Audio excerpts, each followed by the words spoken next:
At independence, Nigeria had adopted a parliamentary system, having a federal structure to accommodate its diverse population of over 250 ethnic groups. The three dominant regions, northern, western, and eastern, were the House of Fulani, Yoruba, and Igbo strongholds, respectively. This federal structure was designed to promote inclusivity. Rather, it reinforced regional and ethnic identities over a national identity. By 1966, the Nigerian political system had reached a breaking point. Ethnic divisions, rampant corruption, political instability, and electoral violence all contributed to the discontent that led to Nigeria's first military coup. One of the major build-up for the coup was the 1964 federal elections. These elections, held 4 years after independence, were meant to consolidate Nigeria's democracy. Instead, they plunged the country into political chaos. The federal government, dominated by the Northern People's Congress (NPC), was accused to have manipulated the electoral process to secure its dominance. Then opposition parties, including the Action Group (AG) and the National Council of Nigerian Citizens (NCNC), initially called for a boycott of the elections. However, some candidates still chose to contest, leading to a fragmented opposition. On election day, widespread violence erupted as voters were intimidated, ballot boxes were stuffed, and electoral officials were bribed or coerced. The election results, which handed a landslide victory to the NPC and its allies, was perceived by many as illegitimate. This led to the Western Region crisis of 1965. This period, often referred to as the Wild Wild West, saw the breakdown of law and order in Nigeria's most politically volatile region. The factions within the Action Group (AG), involving Chief Obafemi Awolowo and Samuel Ladoke Akintola, resulted in violent confrontations between their supporters. The 1965 regional elections in the West were held and was heavily rigged in favor of Akintola's faction. Akintola, who had aligned himself with the ruling NPC, became the Western region's premier despite fierce opposition from Awolowo loyalists. Widespread violence erupted during and after the elections in the Western region. Political thugs loyal to various factions engaged in arson, killings, and intimidation, creating an atmosphere of lawlessness. The federal government, led by Prime Minister Sir Abubakar Tafawa Balewa, was accused of complicity in the crisis. Its support for Akintola was viewed as an attempt to suppress opposition forces in the West. This interference further eroded public trust in the federal government. The 1966 coup was orchestrated by a group of young army officers, most of whom were in their 20s and early 30s. Pained by the state of the country and the struggles of the First Republic, they saw the military as the only institution capable of saving Nigeria from collapse.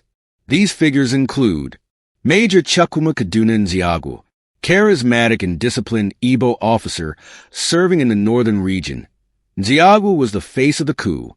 Major Emmanuel Ifejuna, an accomplished officer and former athlete who had represented Nigeria in international sports, he was instrumental in planning the coup.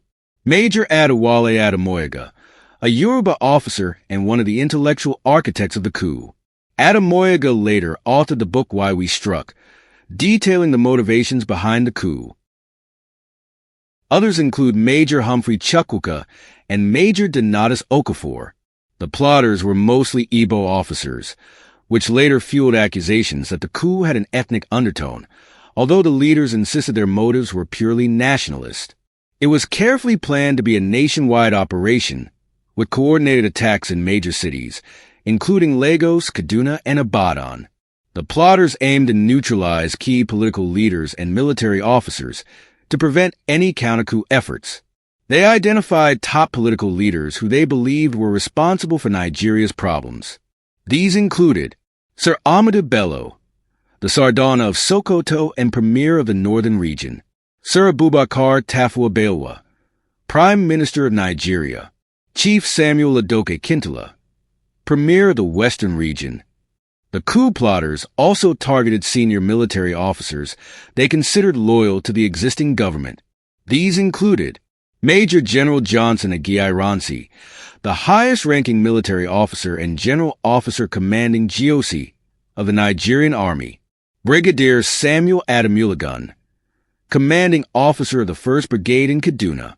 In the north, Kaduna, Nziagwa led the operation in Kaduna, targeting Sir Ahmadu Bello and Brigadier Adamulagun. In Lagos, Ifejuna and other officers aimed to capture or eliminate Prime Minister Tafawa Balewa and key government officials. In the west, Ibadan Akintola was the primary target, as his leadership in the western region had been a significant source of unrest. The coup began in the early hours of January 15, 1966, as the plotters mobilized troops and launched coordinated attacks in their respective regions. In Kaduna, Major Nziagwa led the assault on Sir Ahmadu Bello's residence in Kaduna. The attack was swift and brutal. Nziagwa's forces stormed the premier's home, killing Bello and members of his household. This marked one of the most significant moments of the coup, as Bello was not only a political leader, but also a revered cultural and religious figure in the north. In Lagos, Major Ifejuna and his group kidnapped Prime Minister Tafawa Balewa from his official residence. Balewa was later found dead under mysterious circumstances, his body discovered days after the coup. In Ibadan, Chief Akintola, the premier of the western region, was attacked at his residence.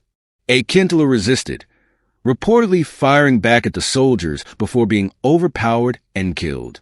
Brigadier Adamulagun and his wife were killed in Kaduna during the assault on their home. Several other senior military officers and political figures were eliminated as the plotters sought to decapitate the existing power structure. While the coup succeeded in eliminating key political leaders, it was not entirely successful in achieving its objectives. Major General Johnson Aguiyi-Ironsi, the most senior military officer in the Nigerian Army, was not successfully targeted. He managed to rally loyal troops and counter the coup in Lagos, effectively taking control of the situation. The coup was most successful in the north, where Nziagwa achieved his objectives. However, in Lagos and other southern parts of the country, the execution was less effective, leading to confusion and a lack of cohesion among the plotters. The ethnic composition of the plotters, predominantly Igbo, led to accusations that the coup was an Igbo conspiracy against the House of Fulani-dominated northern political elite. These perceptions would have long-term implications for Nigeria's political and military dynamics. After the coup, Major General Aguiyi-Ironsi emerged as the new leader of Nigeria. Although he was not involved in the coup, his position as the highest-ranking officer allowed him to consolidate power and restore order. Aguiyi-Ironsi declared martial law and suspended the constitution, effectively dissolving the First Republic. He presented himself as a unifying figure capable of healing Nigeria's divisions. The public initially welcomed the coup, viewing it as a necessary intervention to address the failures of the civilian government. However, the ethnic undertones of the coup and its violent nature sowed seeds of distrust that would later erupt into further conflict. This event marked the abrupt end of Nigeria's First Republic and unleashed a cycle of instability that would ultimately lead to the Nigerian Civil War, 1967 to 1970. For the first time in Nigeria's history, the military assumed direct control of governance. The dissatisfaction with Aguiyi-Ironsi's leadership culminated in a counter-coup led by northern officers, including Lieutenant Colonel Murtala Muhammad and Major Theophilus Danjuma. The counter-coup resulted in Aguiyi-Ironsi's assassination and the installation of Lieutenant Colonel Yakubu Gowon, a northern officer, as the new head of state. Tensions between the Igbo and House of Fulani thereafter escalated into violent reprisals. In the northern region, Igbo civilians and soldiers became targets of mob violence. Thousands of Igbos were killed in pogroms, and many fled back to the eastern region for safety.